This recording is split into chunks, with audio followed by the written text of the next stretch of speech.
and basically, right, 2 days this week, next week, we write our test, we get ready for the exam.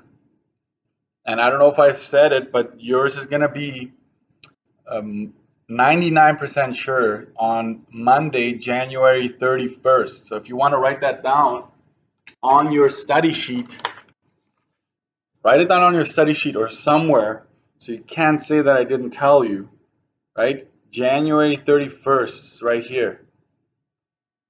If you can see on the screen there, right? So we finish this week, right? Next week, we write the test probably on that Friday at the end there or on the Monday, and then we spend the rest of that week getting ready for that exam, which will not be a slack, sit back and relax type of atmosphere. Like I'm really gonna push you to actually review your stuff, okay? So I want you to do well. That's my intent, okay? You can relax afterwards. After the exam, right? Technically, you only have math and science as scheduled exams that week, right? So then after that, you're done. All right. Jump in here, page 15. And you have to have your charts ready for this, okay? I'll say this.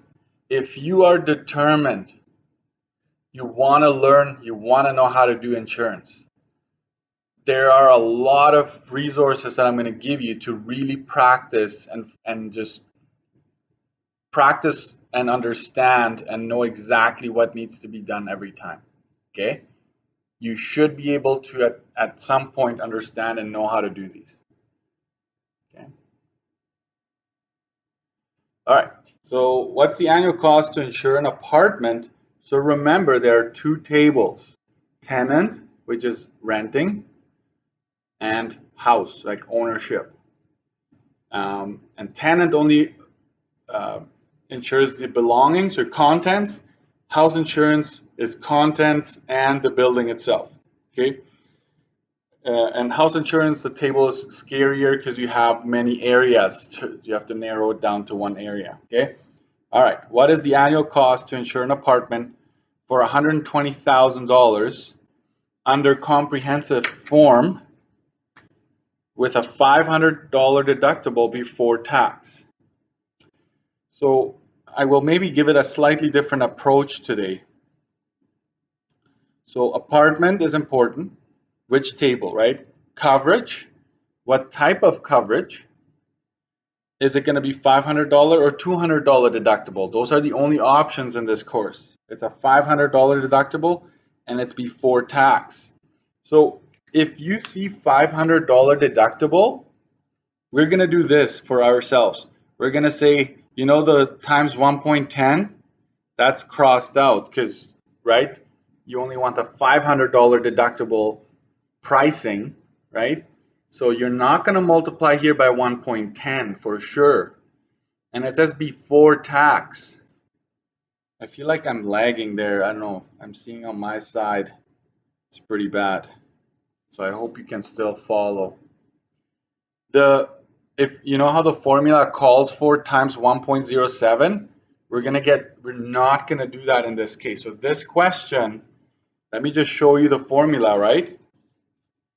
And I basically would say we're only we're focusing on this one here because we can make it smaller, right? So we're not going to worry about 110. We're not going to be worried about the 1.07. So that formula just reduces to that really. And then we're going to see if there is any overage that we need to worry about. So let's go back here. Okay.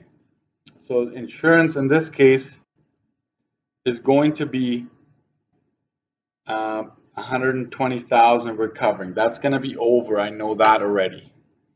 Because if you look at your tenant insurance, the maximum showing up on this thing is 75,000. So you want comprehensive, so that's the 454. Okay, 454. So we're going to go 454 plus, how much are you over by?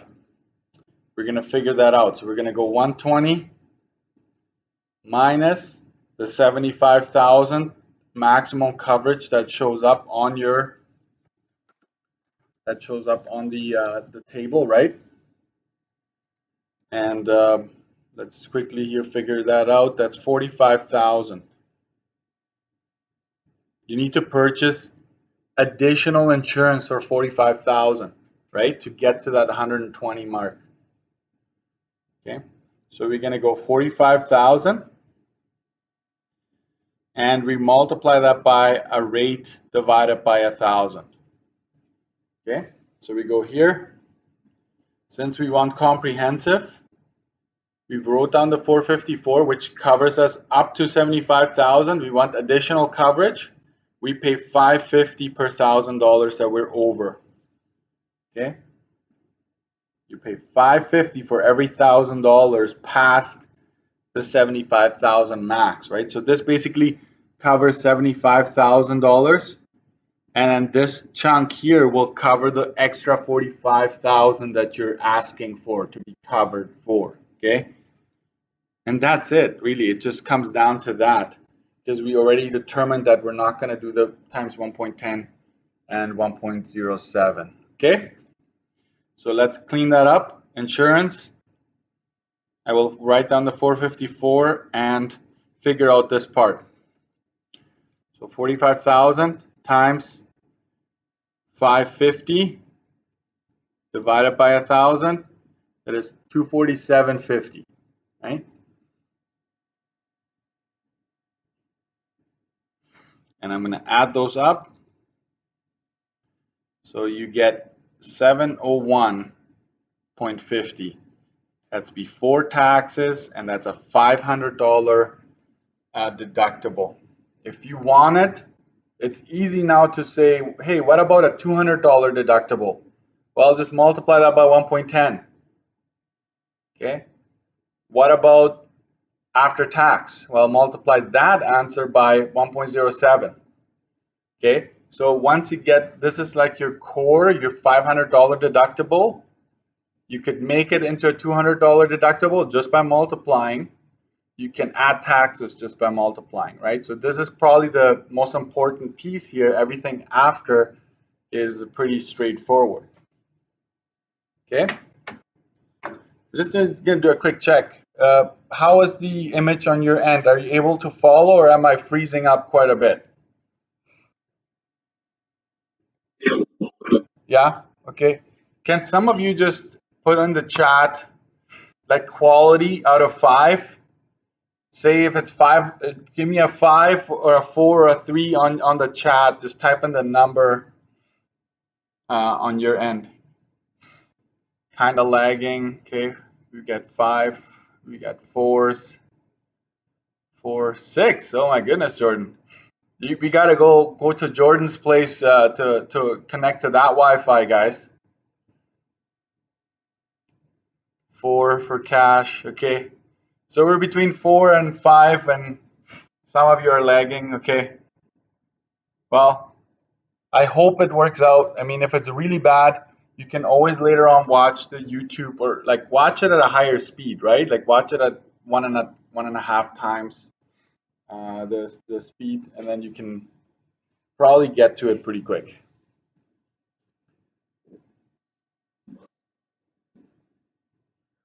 Alice, I think your mic is on. Or do you have a question? Oh, okay. Good. No, it's okay. All right. Let's do question 4 here, okay? What's the annual cost to insure a home? A home this is, okay? We're insuring a home, so this is homeowner type of scenario. So that's important to narrow that down. Which table am I going to use? I'm insuring it for $120,000. Area 2, that's where this house is located. We want a standard insurance with a $500 deductible, and we want it after tax. So let's focus on the last two pieces. Because it's a $500 deductible, you know, the piece where you work, like the formula kind of says multiply by 1.10 if you want that $200 deductible. Well, we don't want that $200 deductible, so we're going to omit that step. Okay. After tax, we're going to have to multiply by 1.07 at the end. Okay, that stays. Okay. So let's go back now to what we need to do here. So insurance is going to be square bracket.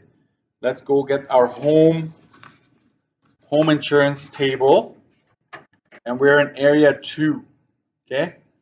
So I'm going to take the home insurance. 120,000 is within our chart, so this is going to be an easy one, right? 120,000, area 2. Remember, this is metro, standard comprehensive, area 2, standard. And so we're going to go down and match it, and it's 309, right? I'm just going to double check. Yeah, 120. 309 is the number I'm after. There's no overage charge, so we don't have to worry about the 275 down there. So 309, there's nothing else. I'm going to go plus 0. There's no overage. Times 1.07. That's it. The 1.10 is not gonna make not in place in this case. 309 times 1.07. So you grab your calculator, and it's 330.63.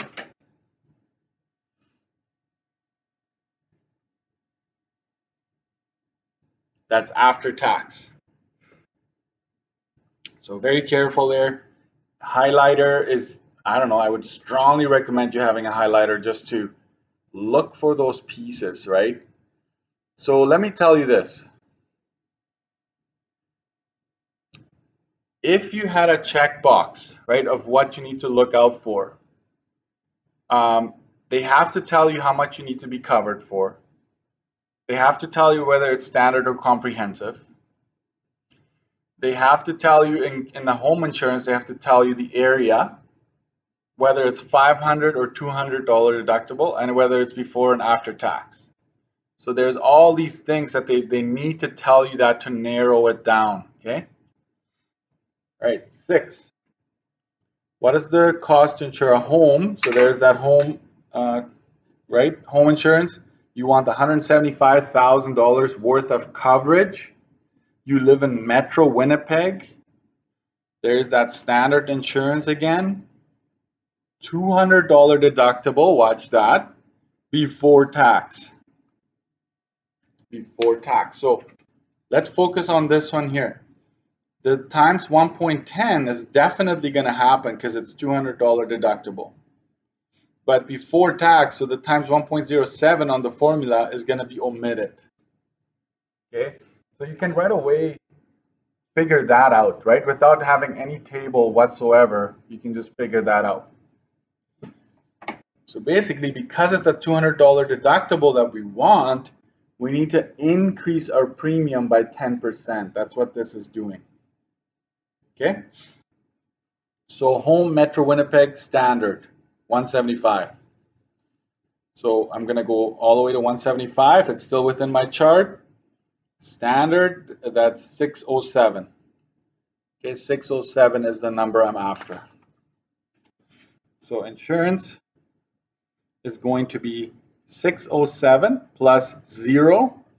There is no overage. I'm not going past the maximum 200,000 provided by the chart. And I'm just going to multiply that by 1.10. So it's really 607 times 1.10. And let's figure that out. That's 667.70, right? It's dollars, so you need to have that. Right? So that's your answer there. And that's before tax. If they now said, well, what about after tax? You just multiply by 1.07. What about a $500 deductible before tax?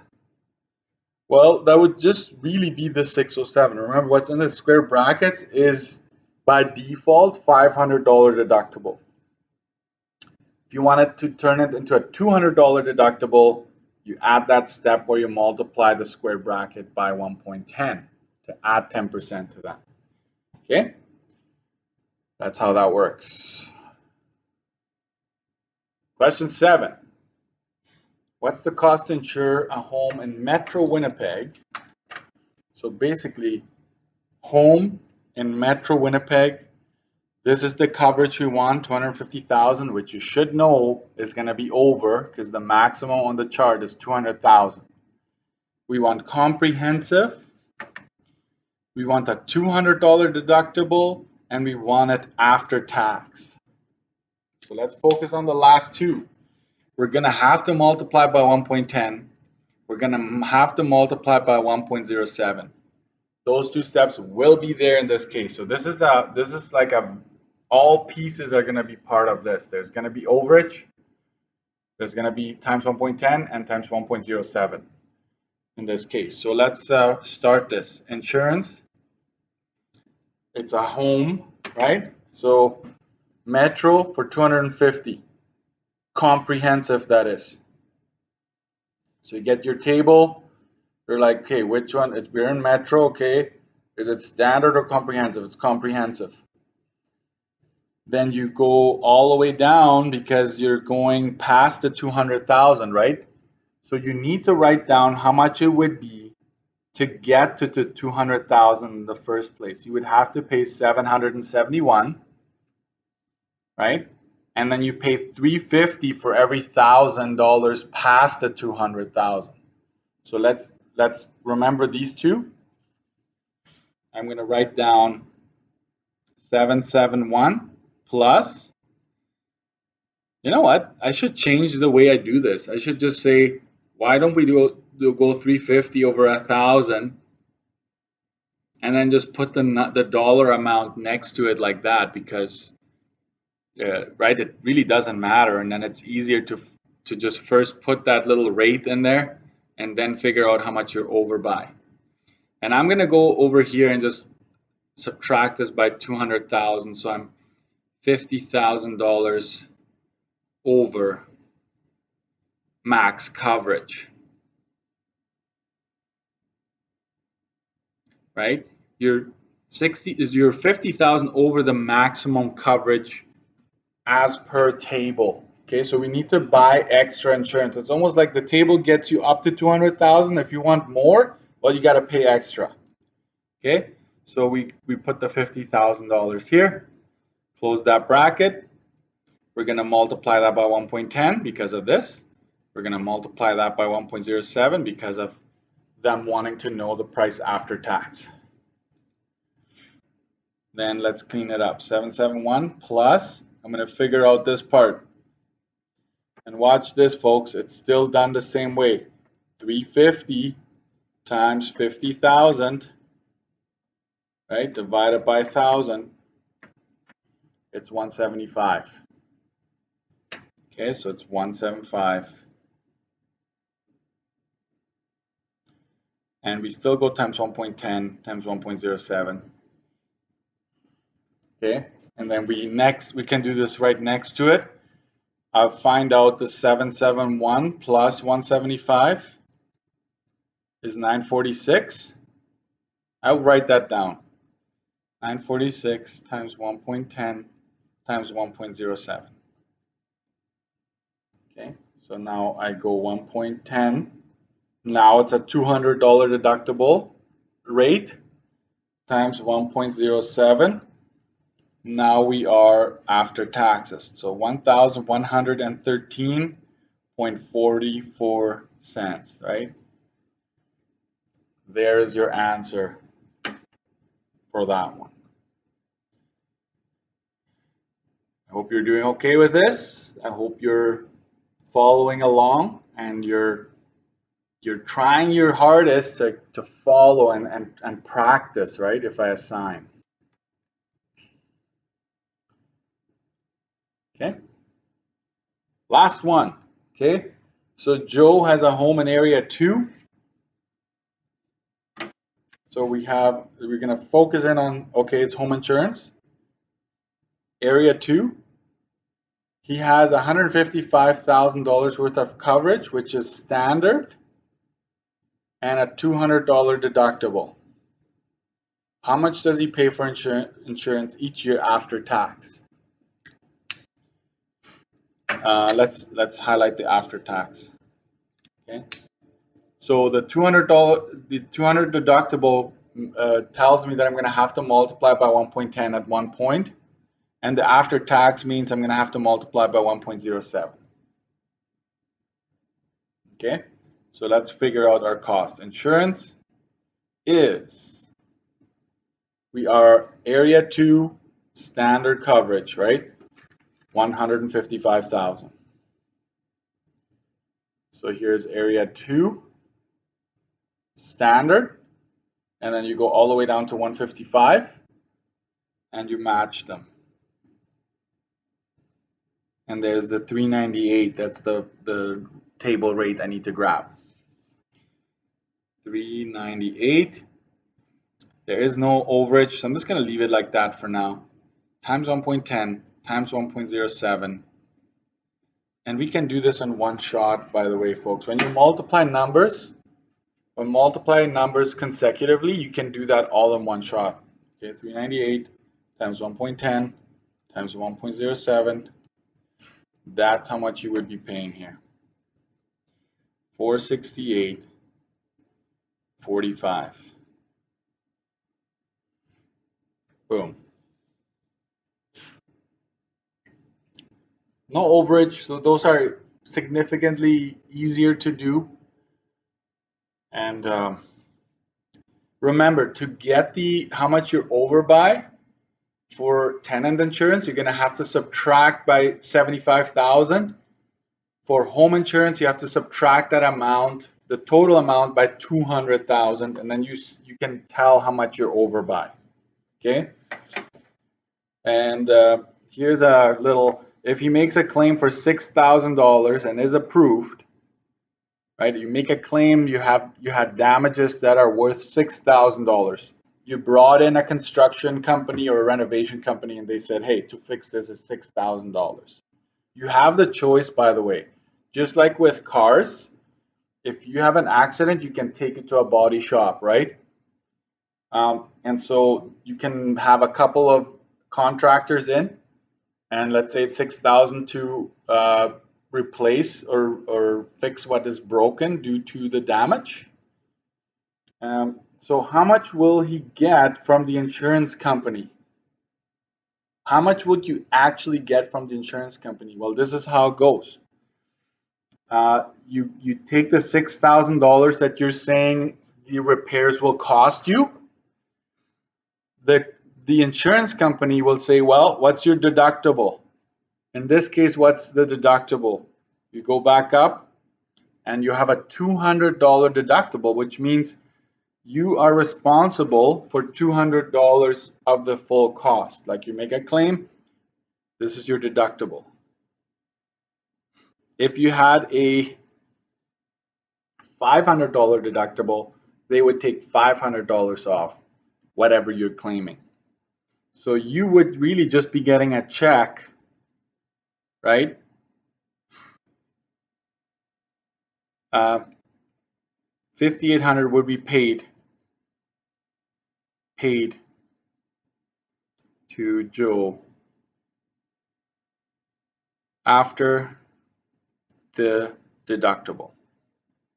That's how this works. Okay, it might be different from company to company, but really that's what it is. So they're saying, well, it's $6,000. Well, we'll give you $5,800 because you have to pay your part, which is $200, right? Not a whole lot in this case, right? Even $500 wouldn't be a whole lot compared to the damages, right? So that's how that works. I think I just wanted to say one thing here. Here, the back. Additional notes. So go to page 16, okay?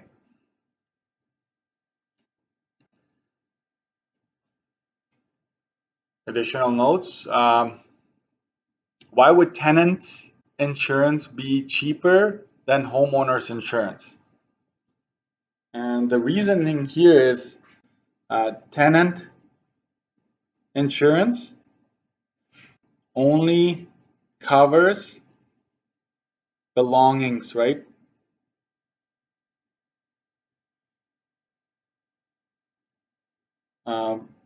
And the homeowners insurance, home insurance, covers belongings and building. That's the main reason. That's basically the main reason why tenant insurance is cheaper, a lot cheaper than homeowners insurance. Okay. What is the difference between standard, also called broad, and comprehensive? Standard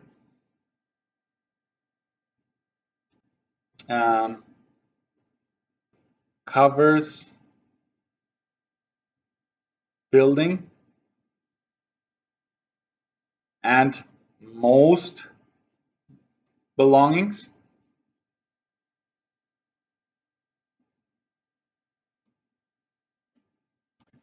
Comprehensive, write this down, okay? Comprehensive covers building and all belongings. This one would be called a peace of mind type of policy. You have a peace of mind. Comprehensive, like you don't have to read up necessarily. I'll tell you this, standard also probably has some fine print somewhere that if there is like an act of terrorism, like let's say, or like a major catastrophe, that they would probably not cover. Comprehensive is probably gonna still cover most, if not all. If there's like a major flooding, like in '97, right? Then we might some companies would be like, you know what, this is like overwhelming. We can't do it, right? Because they have to pay out so much, they don't have enough money. So comprehensive is better. It's a peace of mind type of policy. It's not that much more, so I would say get it if you're insuring. Okay. State two factors that affect your annual insurance premium, and that's where you go back to page 13, I believe. Let me just quickly, page 13. There were a bunch of things that affected. So you can say location. You have to be able to explain that if I ask you to explain, right? Metro versus area 2, distance from fire hall, etc. Okay, so the location has a lot to do. Value of your home and belongings. Okay, so the value of your home has a lot to do with it. As you can tell, like what's the thing that we need to have?